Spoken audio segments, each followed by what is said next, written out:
இன்று செவ்வாய்க்கிழமை. இது முருகப்பெருமானுக்கு உகந்த ஒரு நாள். அதனால் இன்று முருகனை வழிபட்டு விரதம் கடைபிடிப்பது சிறப்பு.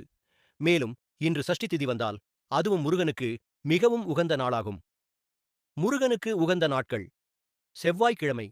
கிரகங்களில் செவ்வாய்க்கு அதிபதியான முருகன் என்பதால் செவ்வாய்க்கிழமை விரதம் இருப்பது நன்மை தரும். சஷ்டி திதி. ஒவ்வொரு மாதமும் வரும் வளர்பிறை சஷ்டி அல்லது தேய்பிறை சஷ்டி திதியில் விரதம் இருப்பது முருகனுக்கு மிகவும் உகந்தது. கார்த்திகை நட்சத்திரம். கார்த்திகை நட்சத்திரம் முருகனுக்கு உரிய நட்சத்திரமாகும். விசாகம் நட்சத்திரம். வைகாசி மாதத்தில் வரும் விசாக நட்சத்திரம் முருகப்பெருமானின் அவதார நாளாகும். முருகனுக்கு உகந்த பண்டிகைகள். தைப்பூசம். தை மாதத்தில் வரும் தைப்பூசம் முருகனுக்கு உகந்த பண்டிகையாகும். பங்குனி உத்திரம். பங்குனி மாதத்தில் வரும் பங்குனி உத்திரமும் முருக வழிபாட்டிற்கு உகந்தது. மகா கந்த சஷ்டி. ஐப்பசி மாதத்தில் வரும் மகா கந்த சஷ்டியும் முருக வழிபாட்டிற்கு மிக முக்கியமான பண்டிகையாகும்.